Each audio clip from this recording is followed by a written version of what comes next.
She was talking about the facts regarding the assertion that the police are out mowing down blacks just because they're black.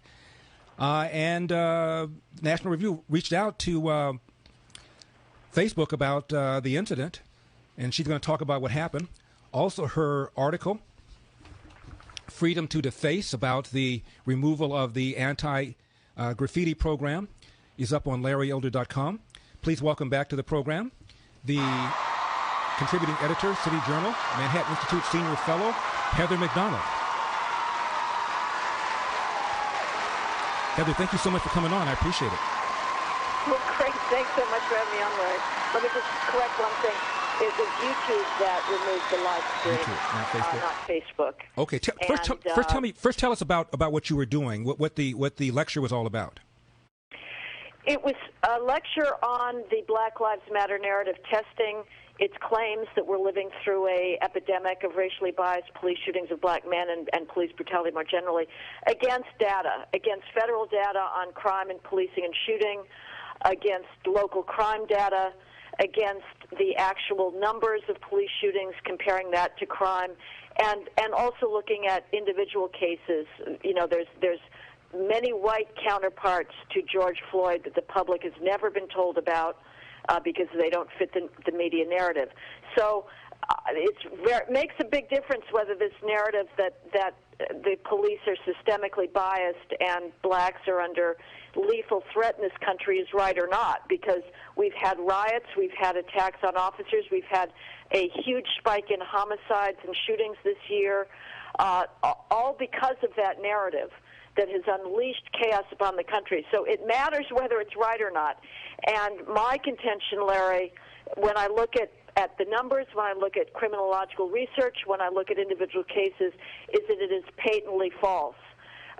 So I was giving a speech under the auspices of a Minneapolis think tank called the Center of the American Experiment that was live streamed and watched by thousands at the time. Right after the finished, YouTube took it off the web, its site, saying that it violated its community guidelines. The center protested, sent an appeal. They restored it but put it under age restrictions. So now the idea is that your 14-year-old son can get soft porn very easily on the web, you know, porn stars giving lap dances to young men and naked girls spooning with naked men. That's okay. That doesn't violate their age restrictions, but they can also get Antifa videos of how to become an Antifa warrior and celebrations of the destruction of the police precinct in Minneapolis is the high point of the riots to date. But what your children cannot hear is a contrary narrative that will give them some perspective on why police are in black communities, and it's to save lives. Heather, not only does it give perspective, it's uplifting. Isn't it good to know that whatever is going on has nothing to do with institutional, systemic, structural racism? Isn't that good news? You would think so. That's right.